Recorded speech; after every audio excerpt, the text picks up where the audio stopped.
ஒரு கிராமத்துல திஷான்னு பேர் கொண்ட ஒரு பொண்ணு தன்னோட வயசான அப்பா அம்மா கூட இருந்தா. திஷாவோட அப்பா அம்மா தள்ளு வண்டி கடையில வெஜ் புலாவ் போட்டு வியாபாரம் பண்ணாங்க. திஷா ஒரு 20 வயசு பொண்ணு. நாள் முழுக்க புத்தகத்திலேயே முழுகியிருப்பா. ஒரு நாள் அவளுடைய அம்மா அனிதா தீக்ஷா கிட்ட சொன்னாங்க, நீ நாள் முழுக்க புத்தகத்திலேயே முழுகிட்டு இருக்க, உன் அம்மாவுக்கு கொஞ்சமாவது உதவியா இருக்கலாம் இல்லையா? கல்யாணத்துக்கு அப்புறம் உனக்கு இது பயன்படும். நீங்க என்னமா பேசுறீங்க? வீட்டு வேலை எல்லாம் எப்படி செய்யறதுன்னு எனக்கு நல்லா தெரியும். அப்புறம் நான் உங்ககிட்ட சமைக்கிறதுக்கும் கத்துக்கிட்டு இருக்கேன். நான் சமைச்சு கொடுத்தா அப்பா என்னோட சமையலை பார்த்து எவ்வளவு பாராட்டுவார் தெரியும்ல? அதெல்லாம் எனக்கு நல்லா தெரியும். ஆனா இப்படி நாள் முழுக்க புத்தகத்துல மூழ்கி இருக்கிறதுனால உனக்கு என்ன கிடைக்க போகுது? எந்த பெண்ணாவது படிச்சு ஏதாவது அவளுக்கு கிடைச்சிருக்கா சொல்லு? கடைசியில அவ கல்யாணத்தை பண்ணிக்கிட்டு அடுப்பு ஊதுற வேலையத்தான் பார்க்கணும். அப்படியெல்லாம் ஒன்றும் கிடையாதுமா. நாள் முழுக்க நான் புத்தகத்துல மூழ்கி இருக்கேன்னா அதுக்கும் ஒரு காரணம் இருக்குமா. புத்தகங்கள்ல நான் நிறைய கத்துக்கிறேம்மா. வாழ்க்கையில நான் புதுசா எதையாவது பண்ணணும்னு நினைக்கிறேன். தீக்ஷா சொன்னதை கேட்டுட்டு அனிதா தீக்ஷா கிட்ட எதையோ சொல்ல வந்தாங்க. அப்பதான் அந்த இடத்துல தீக்ஷாவோட அப்பா வந்துட்டாரு. அட, என்னோட பொண்ணு தீக்ஷா ரொம்ப சரியா சொல்றா. அனிதா, அவளை படிக்க விடு. நான் என்ன சொல்ல வந்தேன்னாங்க, நாம என்ன நம்ம பொண்ணை படிக்க வச்சு வேலைக்கு அனுப்ப போறோம்? கடைசியில அவளுக்கு நம்ம கல்யாணம் தானே பண்ணி வைக்க போறோம். அப்படியெல்லாம் யோசிக்காத அனிதா. ஒருவேளை நம்ம பொண்ணு சிக்ஷா நல்லா படிச்சானா அந்த படிப்பை வச்சுக்கிட்டு அவள் எவ்வளோ நன்மை அடைவாங்கிறத யோசி. அவளோட கணவனை நம்பி இருக்க வேண்டியதில்லை. அது மட்டும் இல்லாமல் இன்னைக்கு இருக்கிற காலகட்டத்தில் பொண்ணுங்க பசங்களுக்கு குறைஞ்சவங்களா என்ன? அவங்களும் பசங்களுக்கு சமமா முன்னேறி வந்துகிட்டே இருக்காங்க. அப்பா, எங்க ஸ்கூல்ல 2 நாளைக்கு காட்டுக்கு டூர் போறாங்க. நான் போகலாமாப்பா? ஆனா மேம் 500 ரூபாய் பணம் கேட்டாங்க. இங்க பாருமா, நான் எப்பவும் உன்னை வேண்டான்னு சொல்லவே மாட்டேன். ஆனால் உனக்கு தான் தெரியும் இல்லம்மா, இப்போல்லாம் என்னோட வருமானம் ரொம்பவே குறைஞ்சி போச்சு. நான் உன்னோட ஸ்கூல் ஃபீஸையும் ரொம்பவே கஷ்டப்பட்டு தான் கட்டிக்கிட்டு இருக்கேன். ஆனால் டூருக்கு போகிறதுக்கு ஸ்கூலில் இருக்கிறவங்க எல்லாரும் உன்கிட்ட பணத்தை கேட்டிருக்காங்களே, அது இப்போ என்கிட்ட பணமே இல்லையம்மா.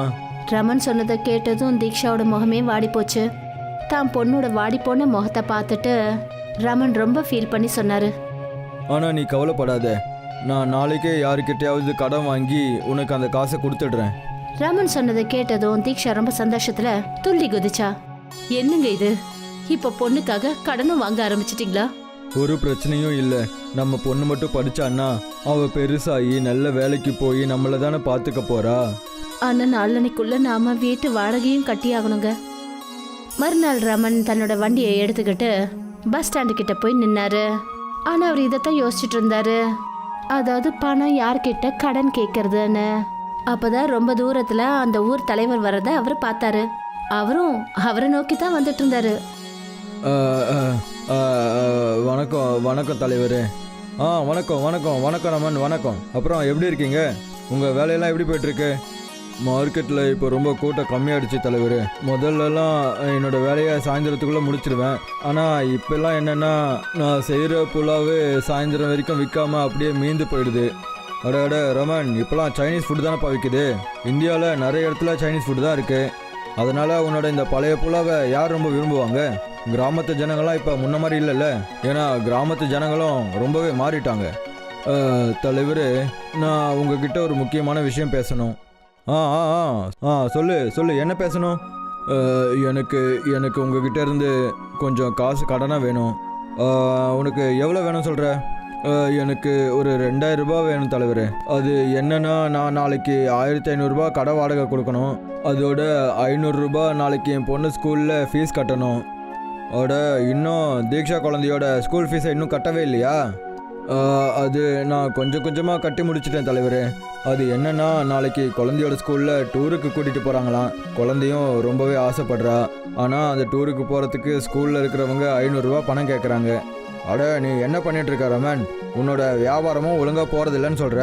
அப்புறம் நாளைக்கு நீ உன்னோட கடை வாடகை வேறு கட்டணும். இந்த நேரத்தில் குழந்தைய டூருக்கு அனுப்ப வேண்டியது அவசியமா என்ன? என் பொண்ணுக்கு மரம் செடி கொடியெல்லாம் ரொம்ப பிடிக்கும் தலைவர். அது மட்டும் இல்லாமல் அவள் நல்லாவே படிப்பா. நாள் முழுக்க எப்பவும் புத்தகத்தோடையே இருப்பா.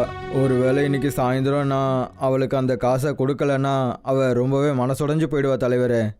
தலைவர் ரமன் சொன்னதை கேட்டுட்டு ரமனை ரொம்பவே உத்து பார்த்துக்கிட்டு இருந்தாரு. அப்பதான் அந்த தலைவரோட நண்பன் அபிமன்யு அந்த இடத்துக்கு வந்தாரு. அபிமன்யு மோசமான எண்ணம் உடைய மனுஷன். எப்பவும் தலைவர்கிட்ட ஏதாவது போட்டு கொடுத்துக்கிட்டே இருப்பாரு. அபிமன்யு அவங்க பேசுறத ரொம்ப நேரமா கேட்டுட்டு இருந்தாரு. அபிமன்யு தலைவரோட காதுல என்ன சொன்னாருன்னா, அட என்ன யோசிக்கிறீங்க தலைவரே, 2000 ரூபாய் விஷயம் தானே, கொடுத்துடுங்க. ஏன்னா ரமனோட இந்த தள்ளு வண்டி குறைஞ்சது 10,000 ரூபாவது விற்கும். இப்போல்லாம் ரமனோட கடை ஒழுங்காக போகிறதில்ல. அவனால் கண்டிப்பாக உங்கள் பணத்தை திருப்பி தர முடியாது. அதுக்கு பதிலாக நீங்கள் அவனோட கடையை எடுத்துக்கலாம்ல. மொத்தமாக உங்களுக்கு 8,000 ரூபாய் கிடைக்கும். அபிமன்யு சொன்னதை தலைவர் மண்டையில ஏத்திக்கிட்டாரு. அட நீ அந்த பணத்தை எப்பப்பா திருப்பி தருவ? தலைவரே, நீங்கள் எனக்கு ஒரு 2 மாதம் டைம் கொடுங்களேன். இதுக்கு முன்னாடி நான் உங்ககிட்ட எத்தனை தடவை காசு இப்படி கடன் வாங்கியிருக்கேன், ஆனால் திருப்பி கொடுத்துட்டேன்ல. அட அப்போல்லாம் நேரம் வேற ரமன், ஆனால் இப்போ இருக்கிற நேரமே ரொம்ப வேற இல்லை. எனக்கு எதுவும் புரியலையே தலைவரே. அட இங்கே பாரு ரமன், இப்போல்லாம் எல்லாரோட வியாபாரமும் ரொம்ப மந்தமாக தான் இருக்குது. என்னோட வியாபாரமும் ரொம்ப மந்தமாக தான் போகுது. அதனால் எனக்கு காசு சீக்கிரமாக வேணும். அப்புறம் இன்னொரு விஷயம், என்கிட்ட நீ அடமானம் வைக்கிறதுக்கு ஏதாவது பொருள் கொடுத்தா நல்லாயிருக்கும். தலைவரோட பேச்சை கேட்டதும் ரமன் ரொம்ப அதிர்ச்சியானாரு. ரமனுக்கு நல்லாவே தெரியும் தலைவர் உள்ளுக்குள்ள நல்ல மனசுடையவர்னு. ரமனுக்கு புரிஞ்சு போச்சு. தலைவரோட காதுல 2 நிமிஷத்துக்கு முன்னாடி யாரும் இல்லை, அபிமன்யு தான் என்னமோ சொன்னாருன்னு. ஆனா ரமனுக்கு அது கட்டாயம். ஏன்னா அந்த கிராமத்துல தலைவரை தவிர ரமனுக்கு வேற யாரும் 2000 ரூபாய் பணம் கொடுக்க மாட்டாங்கன்னு அவருக்கு நல்லா தெரியும். என்கிட்ட என்ன இருக்குது தலைவர்? நான் அடமானம் வைக்கிறதுக்கு என்கிட்ட வாடகை வீடு மட்டும்தானே இருக்குது. அப்படின்னா உங்களுக்கு என் மேலே நம்பிக்கையே இல்லையா? அட நம்பிக்கையை வச்சு என்ன பண்ண முடியும் ரமன்? உன்னோட வண்டி கடையை கொடுத்தா நான் காசு கொடுக்குறேன். ஒருவேளை உன்னால் 1 மாதத்துக்குள்ளே இந்த காசை திருப்பி தர முடியலன்னா நான் உன்னோட இந்த வண்டி கடையை எடுத்துகிட்டு போயிடுவேன். அப்புறம் நீ என்ன தப்பாக நினைக்கக்கூடாது, சரியா? ரமன் ரொம்ப யோசிச்சுட்டு என்ன சொன்னாருன்னா, சரி தலைவரே, நீங்கள் சொன்ன மாதிரியே செய்யுங்க. தலைவர் சிரிச்சுக்கிட்டே அந்த இடத்த விட்டு போனாரு. சாயந்தரம் ரமன் 500 ரூபாய் பணத்தை பொண்ணு தீக்ஷா கிட்ட கொடுத்தாரு. தீக்ஷா ரொம்ப சந்தோஷத்தோட வெளியில போனா. அப்புறம் ரமன் நடந்த எல்லா விஷயங்களையும் மனைவி அனிதா கிட்ட சொல்லிட்டாரு. என்னங்க பண்ணிட்டு வந்திருக்கீங்க? உங்களுக்கே நல்லா தெரியும்ல அபிமன்யுக்கு நல்ல மனசு கிடையாதுன்னு. தலைவர் ஒரு நல்ல மனுஷன், இரக்கமுள்ள மனுஷனும் கூட. நிச்சயமா அந்த அபிமன்யுக்கு உங்க கடை மேல ஒரு கண்ணா இருந்திருக்கும். தலைவர் உங்க வண்டி கடையை வச்சுக்கிட்டு என்ன பண்ண போறாரு? அவர் கண்டிப்பா உங்க வண்டி கடையை அபிமன்யு கிட்ட தான் கொடுப்பாரு. உங்ககிட்ட வண்டியே இல்லாத போது நீங்க என்னங்க பண்ணுவீங்க? அதுக்குள்ள ஏதாவது ஒரு அற்புதம் கண்டிப்பா நடக்கும். எப்படியா இருந்தாலும் நாளைக்கு நம்ம வீட்டு வாடகையை கொடுத்து தானே ஆகணும். அதனால கண்டிப்பா 1500 ரூபாய் தலைவர்கிட்ட கடன் வாங்கி தான் ஆகணும். மறுநாள் தீக்ஷா காட்டுக்கு டூர் போனா. தீக்ஷா அந்த காட்டுல அடர்ந்த மரங்களை ரொம்ப ஒத்து பார்த்துட்டு இருந்தா. அப்பதான் அங்க ஒரு வயசான அம்மாவை அவ கவனிச்சா. அப்புறம் அந்த வயசான அம்மா வாழை இலையில எதையோ சமைச்சிட்டு இருந்தாங்க. அந்த வாழை இலையில இருந்து ரொம்ப அருமையான வாசனை வந்துட்டு இருந்தது. தீக்ஷா தன்னை அவளால தடுத்துக்க முடியல. அப்புறம் அந்த வயசான அம்மா கிட்ட அவ போனா. அம்மா, இது என்னங்கம்மா? இது வாழை இலையில செய்யற பிரியாணிடாமா கண்ணா. இப்படியெல்லாம் செய்ய முடியுமா? கண்டிப்பா செய்ய முடியும்டா கண்ணா. எனக்கு இந்த ரெசிபி நல்லா தெரியும். தீக்ஷா அந்த வயசான அம்மாவோட முகத்தை உத்து பார்க்க ஆரம்பிச்சா. உங்க முகத்தை பார்த்தாலே எனக்கு தெரியுது நீங்க இந்த காட்டுல இருக்கிறவங்க கிடையாது. அப்புறம் இந்த ரெசிபியும் இந்த நாட்டை சேர்ந்தது கிடையாது. நீ உண்மையிலேயே ரொம்ப புத்திசாலிடா அம்மா கண்ணா. அது சரி, உன்னால எப்படி கண்டுபிடிக்க முடிஞ்சது? நான் நாள் முழுக்க புத்தகங்களை படிப்பேன். எனக்கு புதுசா எதையாவது கத்துக்கணும்னு ஆசை. உன்னை எனக்கு ரொம்பவே பிடிச்சு போச்சுடாமா. ஆமா, உன்னோட பேர் என்ன? தீக்ஷா. தீக்ஷாவா? தீக்ஷா, நீ ரொம்ப சரியா அடையாளம் கண்டுபிடிச்சிட்டம்மா. நான் என்னோட சின்ன வயசுலயே பாதி உலகத்தை சுத்தி வந்துட்டேன்.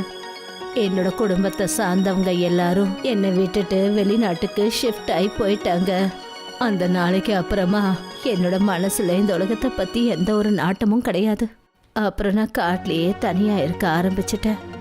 உங்களால இந்த ரெசிபி எனக்கு கற்றுக் கொடுக்க முடியுமா? அப்படி வேற யாராவது கேட்டிருந்தாங்கன்னா என்னால முடியாதுன்னு நான் சொல்லியிருப்பேன்.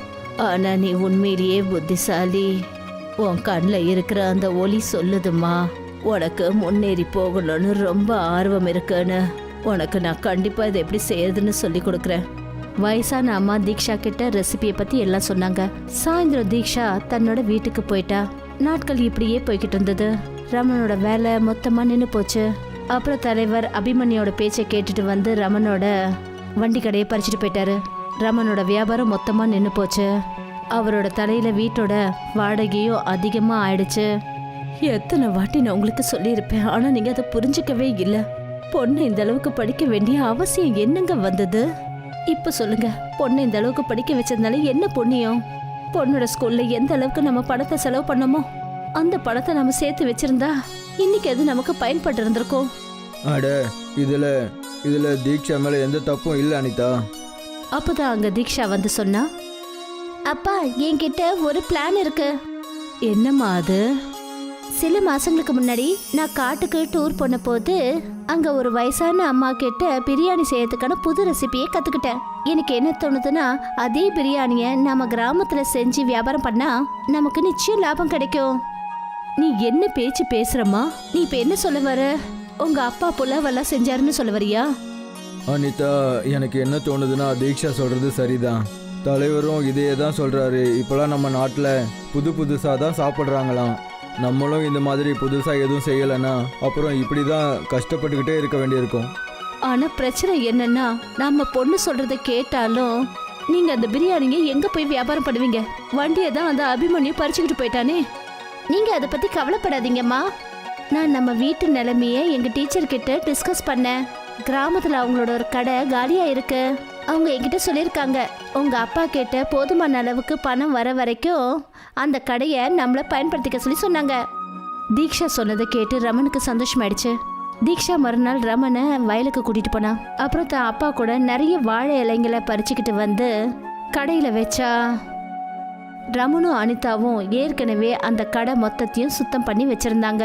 தீக்ஷா அந்த வாழை இலையில பாஸ்மதி ரைஸ் அப்புறம் இன்னும் நிறைய பொருட்களை போட்டு கொஞ்ச நேரத்துல வாழை இலையில செஞ்ச பிரியாணி தயாராயிடுச்சு. அதுல ரொம்ப நல்ல மணமும் வாசனையும் வெளியே வந்தது. அந்த பக்கம் போறவங்க எல்லாரும் அவங்கள தடுக்கவே முடியல. ஒரு ஆளு உடனே வந்து அங்க என்ன சொன்னார்னா, அட, உங்களோட கடையிலேருந்து ரொம்ப சுவையான வாசனை வருதே. இது ஏதாவது புது ஹோட்டலா?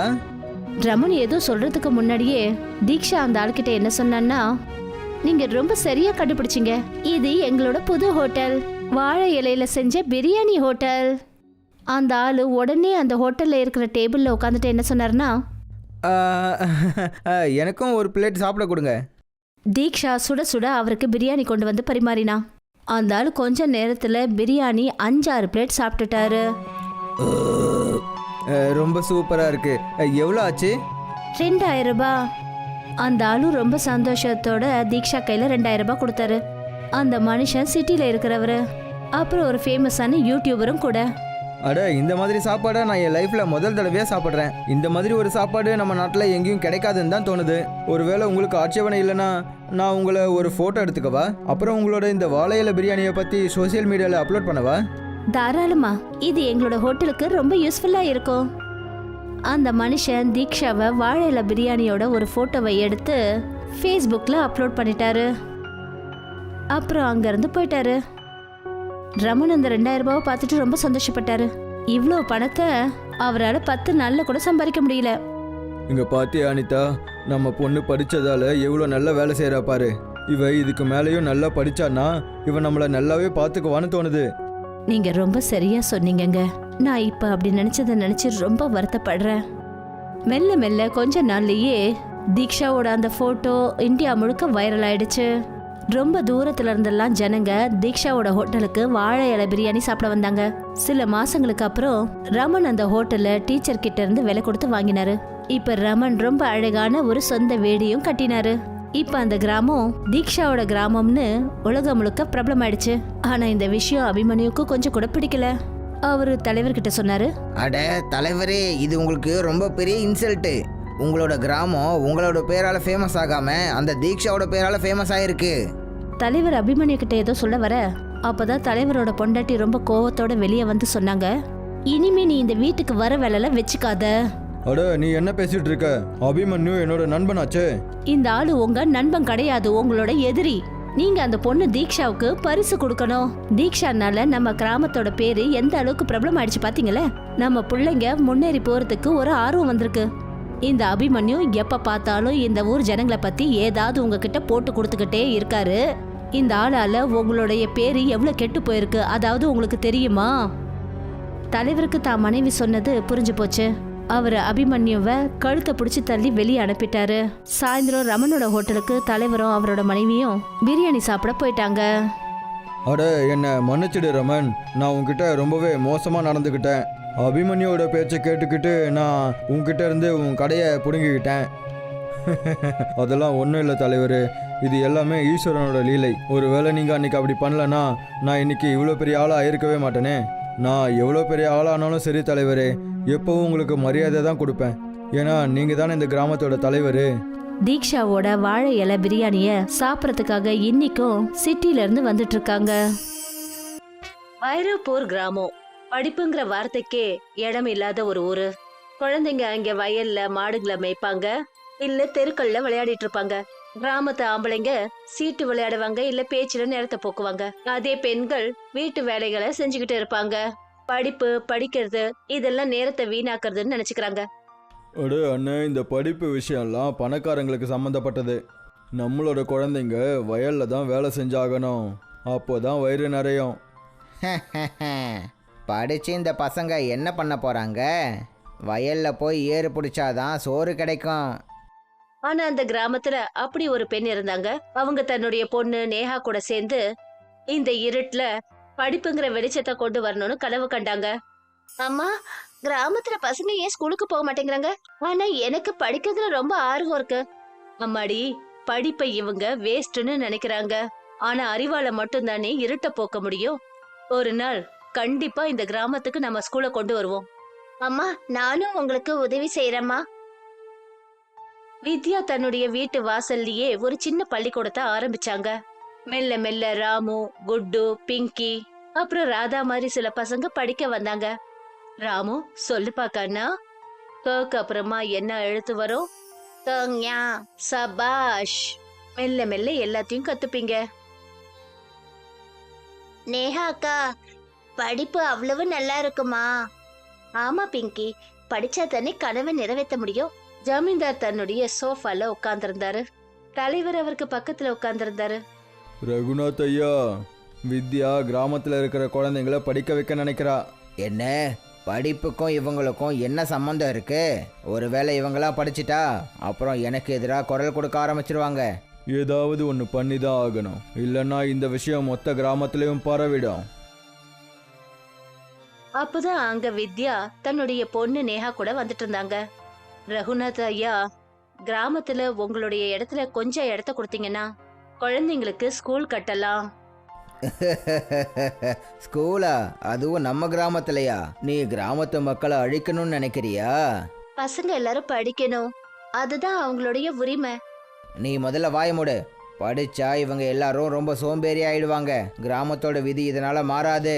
இங்க இருந்து போங்க. அவங்க 2 பேரும் ரொம்ப கவலையோட அங்கிருந்து புறப்பட்டு போனாங்க. வித்யா தன்னுடைய வீட்டை வித்துடலான்னு நேஹா கிட்ட பேசிட்டு இருந்தாங்க. அம்மா, நாம எதுக்காக நம்ம வீட்டை விற்கணும்? அம்மாடி, பசங்களோட படிப்புக்காக இந்த வீட்டை விற்கணும்னு வந்தா கூட நாம பின்வாங்க கூடாது. கனவை நிறைவேற்றுறதுக்கு தியாகம் பண்ணியாகணும். கொஞ்ச நாளைக்கு அப்புறம் வித்யா தன்னுடைய வீட்டை வித்து வயலோரத்துல ஒரு சின்ன இடத்த வாங்கினாங்க. அப்புறம் அங்க குடிசைய கட்டி பசங்களுக்கு படிப்பு சொல்லி கொடுக்க ஆரம்பிச்சாங்க. ஜமீன்தாரால இதெல்லாம் சகிச்சுக்க முடியல. அவரு தலைவரை தம் பக்கம் இழுத்துக்கிட்டாரு. அப்புறம் வித்யாவோட ஸ்கூல்ல தரமட்டமா ஆக்கணுங்கிற திட்டத்தோட புல்டோசரை கொண்டு போய் அந்த குடிசையை இடிக்க ஆரம்பிச்சாரு. பசங்கள்லாம் பயந்து போய் ஓட ஆரம்பிச்சாங்க. நேஹா அக்கா, ஏன் இப்படி எல்லாம் நடக்குது? அம்மா, வித்யாவால இதெல்லாம் பார்க்க முடியல. வேதனையில மூச்சு விட முடியாம அவங்க தவிச்சாங்க. மறுநாள் வித்யா படுக்கையில இருந்தாங்க. அம்மாடி நேஹா, கனவு பாதியிலேயே நிறைவேறாம போயிடக்கூடாது. இப்படி சொல்லிட்டு வித்யா கண்ணை மூடிட்டாங்க. நேஹா தேம்பி தேம்பி அழ ஆரம்பிச்சா. நேஹா தன்னுடைய அம்மாவுக்கு இறுதி சடங்கா செஞ்சு முடிச்சா. அம்மா, நான் உங்க கனவை நிச்சயமா நிறைவேற்றுவேம்மா. இந்த கிராமத்துக்கு நிச்சயம் ஸ்கூலை கொண்டு வருவேன். கிராமத்து மக்கள் சில பேர் அங்க உட்கார்ந்துருந்தாங்க. அப்பதான் நேஹா அங்க வந்தா. மாமா, அத்தை, எங்க அம்மாவோட கனவு என்னன்னா இந்த கிராமத்து பிள்ளைங்க படிக்கணும். தனியானா என்னால அவங்க கனவை நிறைவேற்ற முடியாது. எனக்கு உங்க எல்லாரோட உதவியும் வேணும். நேஹா, நாங்கெல்லாம் ஏழைங்க, எங்களால் எப்படி உதவி பண்ண முடியும்? பசங்களை நீங்க என்கிட்ட அனுப்பி வச்சா போதும். அப்புறம் அப்படி நீங்க எல்லாரும் சேர்ந்து வயல்ல இருந்து வாழை இலைகளை கொண்டு வந்தீங்கன்னா. வாழை இலைகளா? அதை வச்சு என்ன பண்றது? நாம வாழை இலையில ஸ்கூலை உருவாக்குவோம். கிராமத்து பெண்களும் பசங்களும் அதிர்ந்து போய் நேஹாவை பார்த்தாங்க. கொஞ்ச நேரத்துக்கு அப்புறம் பசங்க எல்லாரும் வாழை இலைகளை வெட்டிட்டு இருந்தாங்க. நேஹா அவங்களுக்கு சொல்லிக்கிட்டு இருந்தா, ராமு, இலைகளை கவனமா வெட்டணும், அப்பதான் பெரிய இலைகள்லாம் நல்லா இருக்கும். நேஹாக்கா, இந்த இலைகள் ஸ்கூல் கட்டுறதுக்கு எப்படி உதவும்? எனக்கு தெரியாது ராமு, ஆனா அம்மா சொல்லுவாங்க, முயற்சி பண்ணா நடக்காதது எதுவும் கிடையாதுன்னு. பிங்கியும் ராதாவும் கூட இலைகளை சேகரிச்சிட்டு இருந்தாங்க. நேஹாக்கா, அந்த ஸ்கூல் எவ்வளவு பச்சை பசேர்னு இருக்கும்ல. ஆமா பிங்கி, இது நம்மளுடைய கனவு. அப்புறம் கனவு நிறங்களால இல்ல, எண்ணங்களால நிறைவேற்றணும். அப்பதான் அங்க ஒரு சாது வந்தாரு. மகளே, நீ எதுக்காக இந்த அளவுக்கு அதிகமான வாழை இலைகளை சேகரிக்கிற?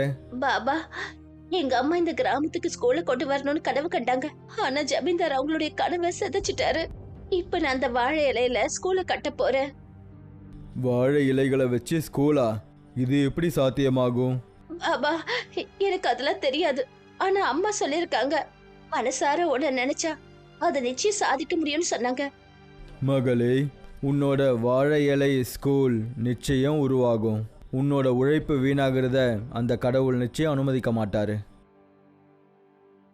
நேஹாவும் பசங்களும் சேர்ந்து வாழை இலையில ஸ்கூலை கட்ட முயற்சி பண்ணிட்டு இருந்தாங்க. ராமு, இலையில படிக்கட்டு கட்டு, அப்புறம் சுவருக்கு இந்த பெரிய இலைய நிக்க வையு. நேஹாக்கா, உட்கார்றதுக்கு என்ன பண்றது? உட்கார்றதுக்கும் வாழை இலையில இருக்கைய செய்வோம். பசங்களும் சிரிச்சுக்கிட்டே வேலைய செஞ்சாங்க. கொஞ்ச நேரத்துல குடிசை மாதிரி ஒரு பள்ளிக்கூடம் உருவாயிடுச்சு. நேஹாக்கா, நம்மளோட ஸ்கூல்ல நாம கட்டிட்டோம். ஆமா ராமு, இது வெறும் ஆரம்பம்தான். அப்பதான் ஜமீன்தார் அங்க வந்து சிரிக்க ஆரம்பிச்சாரு. இது ஒன்றும் ஸ்கூல் இல்லை, நாடகம். வேகமான காத்தடிச்சா எல்லாமே பறந்துடும். அப்பதான் ராத்திரி வேகமான புயல் காத்து வீசுச்சு. வாழை இலையில செஞ்ச ஸ்கூல் ஆட ஆரம்பிச்சது. நேஹாவும் பசங்களும் பயந்து போய் நின்னாங்க. கடவுளே, என் அம்மாவோட கனவை சதிச்சிடாதீங்க. வேகமான காத்து வீசுச்சு. இலையால செய்யப்பட்ட சுவர்கள் விழ ஆரம்பிச்சது. இல்ல, இப்படி நடக்க கூடாது. நேஹா ரொம்ப நொந்து போய் ஸ்கூலுக்கு பக்கத்துல உட்காந்து அழுதுகிட்டே தூங்கிட்டா. மறுநாள் காலையில நேஹா கண் விழிச்சா. அங்க வாழை இலையில ஒரு அற்புதமான ஸ்கூல் உருவாயிடுச்சு. அங்க கிளாஸ் ரூம், அவ்வளவு ஏன் கம்ப்யூட்டர் கூட அதுக்குள்ள இருந்தது. அப்புறம் அது எல்லாமே வினோதமா வாழை இலையிலேயே செய்யப்பட்டிருந்தது. ஒவ்வொரு மூலையும் அறிவால நிறைஞ்சிருந்தது. வாழை இலையில செஞ்ச அந்த பள்ளிக்கூடம் முன்ன விட உறுதி ஆயிடுச்சு. நேஹா அக்கா, பாருங்க, நம்ம ஸ்கூல் முன்ன விட ரொம்ப நல்லா ஆயிடுச்சு. நேஹா சிரிச்சுக்கிட்டே வானத்தை நோக்கி பார்த்தா. அம்மா, உங்க கனவு இப்ப நிச்சயம் நிறைவேறுமா? ஸ்கூல்ல பிள்ளைங்க படிச்சிட்டு இருந்தாங்க. அப்பதான் சில பத்திரிகை ஆசிரியர்கள் அங்க வந்தாங்க. நேஹா மேடம், நீங்க வாழை இலையால ஒரு ஸ்கூலை உருவாக்கி ஒரு புது வரலாறையே படைச்சிருக்கீங்க. இது என் அம்மாவோட கனவு. நான் அதை உண்மையாக்கினேன், அவ்வளவுதான். ராத்திரி சமயத்துல ஜமீன்தார் ரகுநாத் சிங் கையில தீப்பந்தத்தோட ஸ்கூல் கிட்ட வந்தாரு. ரொம்ப ஓவரா பண்றா. இப்போ இந்த ஸ்கூலை அழிச்சே தான் ஆகணும். இப்போ நான் இதுக்கு தீ வைக்க போறேன். அவர் அந்த ஸ்கூல்ல நெருப்பு வைக்கிறதுக்கு முயற்சி பண்ண போது திடீர்னு அவரோட கை கால்லாம் நடுங்க ஆரம்பிச்சது. அவர் அங்க தரையில கீழே விழுந்தாரு. அட, இங்க என்ன நடக்குது? என் கையே காலு அது வேலை செய்ய மாட்டேங்குதே. ஜமீன்தார் வலி தாங்க முடியாம கத்த ஆரம்பிச்சாரு. அப்புறம் அழுதாரு. நேஹாவோட ஸ்கூல் இப்ப துளிர ஆரம்பிச்சது. நிறைய பசங்க படிச்சு முடிச்சு பெரிய பதவியில போய் உட்கார்ந்தாங்க. மேம், இன்னைக்கு என்னோட நிலைமைக்கு நீங்க தான் காரணம் மேம். நீங்க எங்களை படிக்க வச்சீங்க, எங்க மேல முழு நம்பிக்கை வச்சீங்க. நீங்க எல்லாருமே என்னுடைய கனவை பழிக்க வச்சீங்க. இப்ப நீங்க உங்க கிராமத்துக்கு பெருமை சேர்த்துட்டு இருக்கீங்க. நேஹா ஜமீன்தார பாக்கிறதுக்கு போனா. ரவி இப்ப டாக்டர், அவனும் கூட போனா. ரவி, இவருதான் ரகுநாத் சிங். இவருக்கு ட்ரீட்மெண்ட் பண்ண. அட, இவன் அதே பையன் தானே? இவன் தானே என்னோட வயல்ல வேலை செஞ்சிட்டு இருந்தான். இப்ப இவன் டாக்டர் ஆயிட்டா. ரவி ஜமீன்தாருக்கு ட்ரீட்மெண்ட் பண்ணா. கொஞ்ச நாளைக்கு அப்புறம் அவரும் குணமாயிட்டாரு. அவர் குணமானதுக்கு அப்புறம் நேஹா முன்னாடி அவர் வணங்கி என்ன சொன்னாருன்னா, அம்மாடி நேஹா, நான் உனக்கு ரொம்ப அநியாயங்கள் பண்ணிட்டேன். உன்னோட அம்மாவோட நிலங்களை பறிச்சேன், உன்னை அவமானப்படுத்தினேன், அப்புறம் உன்னை அழ வச்சேன். உன்னோட அம்மா சீக்கிரம் இறந்ததுக்கும் நான் அந்த அம்மா முழு காரணம். ஆனால் இருந்தாலும் நீ எனக்கு உதவி பண்ணியிருக்க. ஏன்னா நான் படிச்சவன், நீங்க படிக்காதவரு. படிச்சவங்களுக்கும் படிக்காதவங்களுக்கும் இதுதான் வித்தியாசம். பழி வாங்குற எண்ணம் நம்மள ஊனமாக்கிடும். படிச்சவங்க என்னைக்கும் பழி வாங்குறது கிடையாது. அவங்க இந்த சமுதாயத்தை மாத்துறதுக்கு முயற்சி பண்றாங்க. நேஹா பசங்களோட விளையாடிட்டு இருந்தா.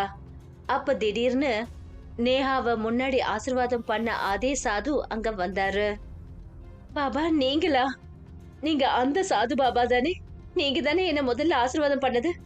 மகளே, உன்னோட தைரியத்தையும் நம்பிக்கையையும் பார்த்து நான் ரொம்ப சந்தோஷம் அடைஞ்சேன். அது மட்டும் இல்லாமல் யாருக்குள்ள உண்மையான நம்பிக்கையும் தைரியமும் இருக்கோ அவங்களுக்கு அற்புதம் நடக்க வேண்டிய அவசியமே இல்லை. எல்லாத்துக்கும் காரணம் உங்களோட ஆசீர்வாதம் தான். இன்னைக்கு என்னுடைய கனவை நிறைவேற்றிருச்சு. இப்போ உன்னோட இந்த வாழை இலை ஸ்கூல் மொத்த உலகத்துலேயும் ரொம்ப ஃபேமஸ் ஆயிடுச்சு. படிப்பை விட வேற எதுவும் ரொம்ப பெரிய விஷயம் இல்லைன்னு நீ நிரூபிச்சு காட்டிட்ட. சாது பாபா நேஹாவை ஆசீர்வாதம் பண்ணிட்டு அங்கிருந்து புறப்பட்டு போயிட்டாரு.